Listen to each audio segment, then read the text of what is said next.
గవర్నర్ను RCB విజయోత్సవాలకు ముఖ్యమంత్రి ఆహ్వానించారని రాజ్భవన్ వెల్లడి. RCB విజయోత్సవాల సందర్భంగా బెంగళూరులో జరిగిన తొక్కిసలాట ఇప్పుడు గవర్నర్ సీఎంల మధ్య వివాదంగా మారుతుంది. విధాన సౌధలో జరిగిన కార్యక్రమాన్ని తాము ఏర్పాటు చేయలేదని ముఖ్యమంత్రి సిద్ధరామయ్య ప్రకటించిన నేపథ్యంలో కీలక పరిణామం చోటు చేసుకుంది. గవర్నర్ తాపర్చంద్ గెహ్లోట్ను స్వయంగా ముఖ్యమంత్రి అధికారికంగా ఈ కార్యక్రమానికి ఆహ్వానించినట్లు రాజ్భవన్ ప్రకటించింది. తొలుత ఆర్సీబీ బృందానికి రాజ్భవన్లో ఆతిథ్యం ఇవ్వాలని భావించారు. ఈ అంశంపై గవర్నర్ కార్యాలయం రాష్ట్ర చీఫ్ సెక్రటరీని సంప్రదించి ఈ కార్యక్రమాన్ని సమన్వయపరచాలని కోరింది. కానీ దానికి బదులు రాష్ట్ర ప్రభుత్వమే విధాన సౌధలో నిర్వహించనున్నట్లు సీఎస్ వెల్లడించారు. విధాన సభలో నిర్వహించే ఆర్సీబీ ఆటగాళ్ల అభినందన కార్యక్రమంలో పాల్గొనాలని గవర్నర్ను ముఖ్యమంత్రి అధికారికంగా ఆహ్వానించారు అని రాజ్భవన్ ఒక ప్రకటనలో పేర్కొంది. ఈ వ్యవహారంపై కర్ణాటక ప్రభుత్వం ఆచితూచి స్పందిస్తుంది.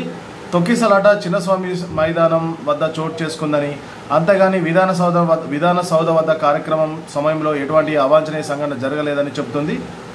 ఈ విషయాన్ని రాజకీయ లబ్ధి కోసం ప్రతిపక్షాలు వాడుకుంటున్నాయని ఆరోపించింది. మా ప్రభుత్వం ఈ తొక్కిసలాట కేసును తీవ్రంగా పరిగణిస్తోంది అని ఇటీవల సిద్ధరామయ్య వెల్లడించారు. ఈ కార్యక్రమానికి తాను కేవలం ఆహ్వానితుడు మాత్రమేనని, 2 గంటలు ఆలస్యంగా తనకు తొక్కిసలాట సమాచారం అందినట్లు ముఖ్యమంత్రి పోలీసుల సస్పెన్షన్ సమర్థించుకునేలా చెప్పుకొచ్చారు. ఇక విధాన సౌధలో వేడుకకు క్రికెట్ వర్గాల నుంచి ఆహ్వానం వచ్చిందని, రాష్ట్ర ప్రభుత్వం తరపున కాదని పేర్కొన్నారు. తనను మైదానం వద్ద కార్యక్రమానికి ఆహ్వానించలేదని ఈసీ వెల్లడించారు.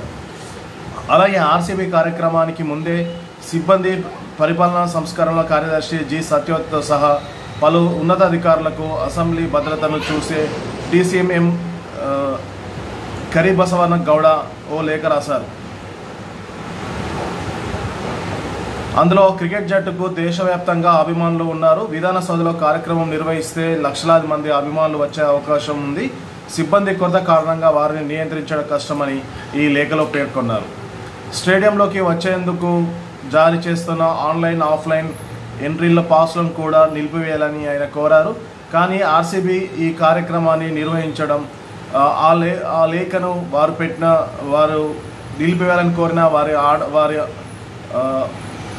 వారి సూచనలు కూడా పట్టించుకోకుండా ఆర్సీబీ నిర్వహణ చేసిందని, దీనికి ఆర్సీబీ ఈవెంట్ మేనేజ్మెంటే కారణం అనేసి డీసీపీ ఎంఎస్ కరిబస గౌడ పేర్కొన్నారు.